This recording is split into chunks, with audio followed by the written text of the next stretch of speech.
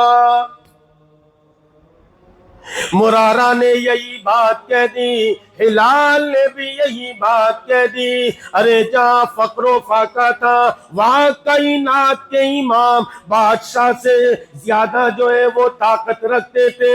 بادشاہوں کی بادشاہت تو ملک و مال پر ہوا کرتی تھی اور چیزوں پر ہوا کرتی تھی، پیسہ دے کر وزیروں پر ہوا کرتی تھی۔ آج محمد کی بادشاہی کا عالم یہ ہے، ہمارے دلوں پر بادشاہت کرتے ہیں، ہمیں ذرا بھی ہمت ہے، ارے کائنات میں کتنے بندے ہیں، آپ چلنا پھرنا شروع کرو جن کے دلوں پر آج بھی محبت محمد کی ایسی رواں ہے، اور ایسی محمد کی محبت نے جگہ پکڑی ہے کہ آج بھی کائنات کے امام کے ایک طریقے کو چھوڑنے کو تیار نہیں۔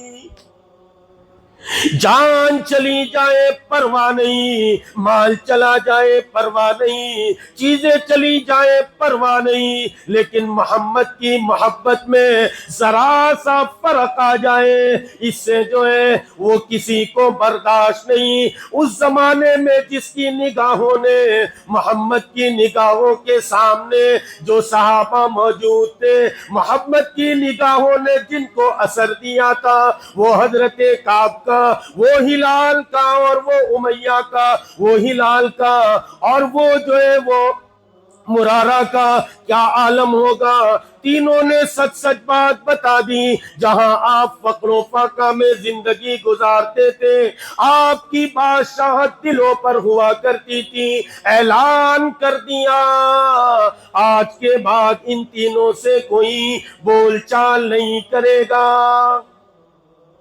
بات چیت بند ہو گئی، کوئی بات نہیں کرے گا۔ صحابی گھر پہنچتے اپنی بیوی سے کہتے ارے روٹی دے دو، بیوی کہتی ہے ارے محمد مصطفیٰ، احمد مصطفیٰ، محمد مصطفیٰ، کالی کملی والے محبوب کبریا آپ سے ناراض ہے، آپ نے بولنے کو منع کیا ہے، میں تمہیں روٹی نہیں دے سکتی۔ ایک حکم آ جائے کائنات کے امام کا، خیر لمبا قصہ ہے، میں تو یہ عرض کرتا ہوں، حضرت کعب فرماتے میں جوان آدمی تھا، مرارہ بوڑھے تھے، ہلال بوڑھے تھے، ان کی بیوی نے آ کر کہا یا رسول اللہ، وہ بڑے بوڑھے، بڑی عمر دراز ہے، آپ کہیں تو ہم خدمت کر دیں، کہا خدمت کی اجازت ہے لیکن میاں بیوی والا تعلق نہ رہے۔ کہا وہ کہنے لگی کیا بات کرتے ہو او کملی والے، آپ کیسی بات کرتے ہو، اس کو اس کی طرف رجحان کی تو کیا بات کرتے ہو، جس دن سے آپ غصے ہوئے ہیں اور آپ نے ناراضگی فرمائی ہے، آج تک ان کا دن ہو یا رات ہو روتے ہوئے گزرتا ہے، ان کو ان کی طرف میلان ہی نہیں۔ صحابہ کو فکر تھا تو حضور کی ناراضگی کا فکر تھا، ہم تو حضور کو خود ناراض کرتے ہیں اور اس کے باوجود ہمیں فکر نہیں ہوتا۔ 24 گھنٹے ہم حضور کو ناراض کر کے چلتے ہیں، صبح ہوتے ہم اپنی داڑھی کو منڈواتے ہیں، اور نادان انسانوں یہ انبیاء علیہ السلام کی سنت ہے، آپ ہماری اس محمد الرسول اللہ کی سنت کو اختیار کرو، دنیا کی کوئی طاقت تمہیں ناکام نہیں کر سکتی۔ ہم نے سنتوں کو چھوڑ دیا، صحابہ سنت کو پکڑتے تھے اور سنت کو اختیار کرتے تھے۔ خیر کسی اور موقع پر عرض کروں گا، میں تو ابھی یہ بات عرض کر رہا تھا، ایمان کی قیمت کیسی صحابہ کے دل میں جمی ہوئی تھی، محمد مصطفیٰ کی محبت کیسے جمی ہوئی تھی۔ حضرت کعب فرماتے ہیں زمین آسمان یہ سب کچھ جو ہے روکھا روکھا نظر آنے لگا۔ ارے کیسا عالم ہوگا، ایک شخص ایسا ہے جو زمین پر چلتا ہے پھرتا ہے، سارا زمانہ اس سے بات نہیں کرتا۔ 4-6 لوگوں کی مجلس میں انسان چلا جائے، کوئی سامنے سے رسپانس نہ دے، آدمی پریشان ہو جاتا ہے۔ یہ تو سارا مدینہ موجود ہے، گھر میں آتے گھر میں کوئی بولنے کو تیار نہیں، باہر نکلتے کوئی بات کرنے کو تیار نہیں۔ اور لوگوں میں سناتا ہوں آپ سنتے ہو، آپ کو کیا معلوم ہم کو کیا معلوم، جس پر کیا گزری ہوگی، جس پر گزری ہے وہی اس بات کو جانتا ہوگا۔ بازار میں گھومتے کعب فرماتے کوئی مجھ سے بات کرنے کو تیار نہیں، اور کیسے بات کر سکتے تھے، کائنات کے امام کا حکم آ چکا تھا۔ حضرت کعب فرماتے ہیں بڑا پریشان ہوا اور بہت مصیبت میں آ گیا۔ ایک دن اپنے گھر کے دیوار کی چھت پر چڑھا، اپنے گھر کی چھت پر چڑھا اور دوسری طرف سے چچا زاد بھائی کو آواز دینے لگا۔ وہ اندر موجود تھا لیکن میری طرف دیکھنے کو تیار نہیں۔ بڑی آوازیں لگائی میں نے، اور یہ رشتہ داری کا اور جو ہے وہ قرابت داری کا راستہ اور قرابت داری کی بات بتائی۔ ارے جواب دیتے ارے جو محمد کا وفادار نہیں وہ ہمارا رشتہ دار نہیں۔ حضرت ابو عبیدہ ابن الجراح رضی اللہ تعالیٰ عنہ کی سیرت اٹھا کر دیکھیے۔ ابو عبیدہ ہے، سامنے جراح موجود ہے، باپ سامنے موجود ہے، سامنے کے لشکر میں جراح ہے، اس طرف ابو عبیدہ موجود ہے، اور یکدم سے جراح نکلتا ہے اور مبارزت کے لیے آگے بڑھتا ہے اور کہتا ہے حل من مبارز، آج میرے مقابلے پر کون آئے گا؟ حضرت صدیق اکبر کھڑے ہوتے ہیں، ابو بکر کھڑے ہوتے ہیں، عمر کھڑے ہوتے ہیں، علی کھڑے ہوتے ہیں۔ اتنے میں ابو عبیدہ اپنی تلوار لے کر یکدم سے آگے بڑھتے ہیں اور کہتے ہیں یا رسول اللہ مجھے اجازت دیجئے، اپنے باپ کے مقابلے پر جاتا ہوں۔ تیرا تو باپ ہے، کہا باپ ہوگا لیکن آج حضور کا دشمن بن کے آیا ہے۔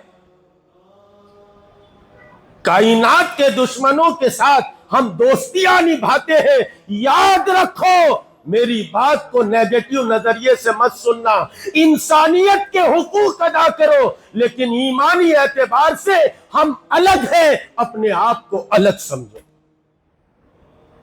انسانیت ہم چھوڑ نہیں سکتے، ارے مذہب ہی ہمیں انسانیت سکھاتا ہے، لیکن ان کے ساتھ اتنے تعلق رکھنا، اتنی رواداری رکھنا کہ ہم ان کے مذہب کے قریب پہنچ جائے، یہ نہیں ہو سکتا۔ کائنات کے امام کو رب کریم نے کہا تھا کہہ دیجئے قل یا ایھا الکافرون لا اعبد ما تعبدون، ہم تمہارے معبودوں کی عبادت نہیں کرتے۔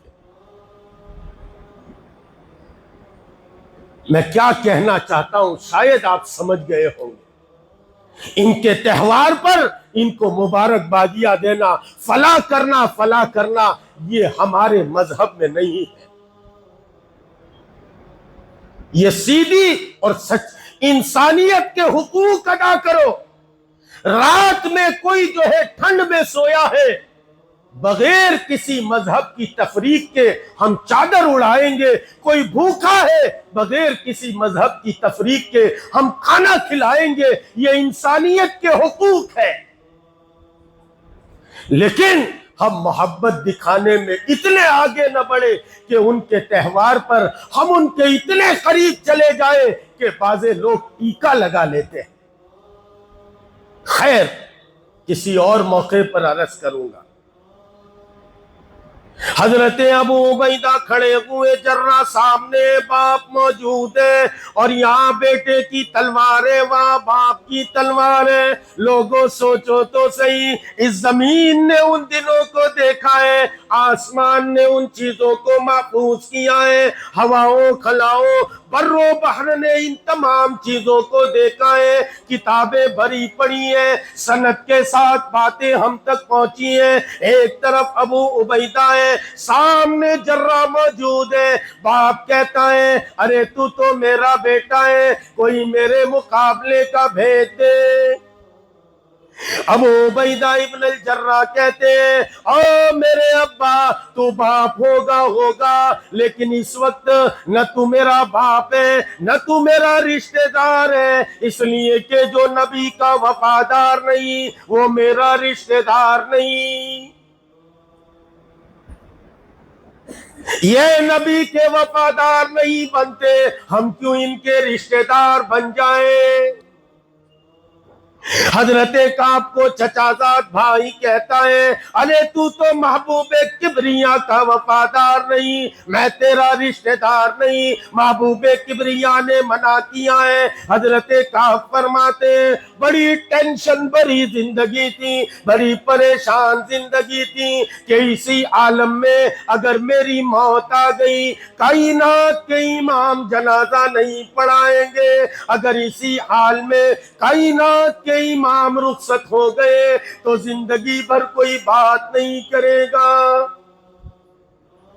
خیر، مجھے تو یہ عرض کرنا ہے، اتنی تمام تکالیف میں موجود تھا، ایک دن بازار سے گزر رہا تھا، کوئی آواز دینے والا روم کے بادشاہ کی طرف سے آواز دے رہا تھا، این کعب ابن مالک، کعب ابن مالک کہاں ہے، کعب ابن مالک کہاں ہے؟ کسی نے اشارے سے بتلا دیا ہم ان سے بول چال نہیں کرتے، ہم ان سے بات چیت نہیں کرتے، لیکن وہی آ رہے ہیں، وہ کعب ابن مالک ہے۔ وہ ان کے پاس جاتا ہے اور جا کر کعب کے ہاتھ میں پرچہ دیتا ہے، اور لوگوں پرچہ تھا تو کیا تھا، اس پرچے میں لکھا تھا ہم فلاں بادشاہ کی طرف سے یہ قاصد آیا ہے، اور ہم نے سنا ہے مدینے والے نے، کملی والے نے تم سے بول چال بند کر دی ہے، تم ہمارے پاس آ جاؤ،